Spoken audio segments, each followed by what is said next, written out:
بسم الله الرحمن الرحيم. عن عبد الله رضي الله تعالى عنه قال قال رسول الله صلى الله تعالى عليه وسلم إن لله ملائكة سياحين في الأرض يبلغني من أمة السلام. رواہ النسائی. نبی کریم صلی اللہ علیہ وسلم نے ارشاد فرمایا، یقینی بات ہے کہ اللہ نے کچھ فرشتے مقرر کر رکھے ہیں جو زمین میں ہر وقت چلتے پھرتے رہتے ہیں، اور وہ مجھے میری امت کی طرف سے بھیجے گئے سلام پہنچاتے ہیں۔ دوستو، دوسری روایت میں نبی کریم صلی اللہ علیہ وسلم نے ارشاد فرمایا، من صلی علی عند قبری سمعتہ ومن صلی علی نائیا ابلغتہ۔ جو شخص میری قبر مبارک کے پاس کھڑا ہو کے درود پڑھتا ہے، میں محمد صلی اللہ علیہ وسلم خود سنتا ہوں۔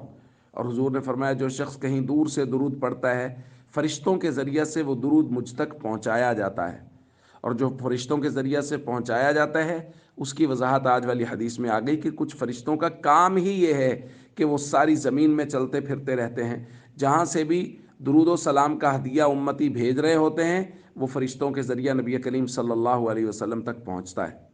اور ایک روایت میں نبی کریم صلی اللہ علیہ وسلم نے فرمایا، جو مجھ تک درود پاک پہنچتا ہے، فرشتہ مجھے کہتا ہے، فلان ابن فلاں، یا رسول اللہ فلاں بن فلاں، یعنی ہمارا اور ہمارے والد کا نام لے کے بتایا جاتا ہے کہ وہ آپ پر درود پاک کا ہدیہ بھیج رہا ہے۔ دوستو، یہ کس قدر سعادت مندی اور خوشبختی کی بات ہے کہ ہم جیسے گناہ گاروں کا ذکر آقا دو جہاں صلی اللہ علیہ وسلم کے مبارک دربار میں ہو، اور ہمارا اور ہمارے والدین کا نام لیا جائے اور ہماری حاضری ہو، اور اس کا طریقہ کیا ہے؟ کثرت سے درود پاک پڑھنا۔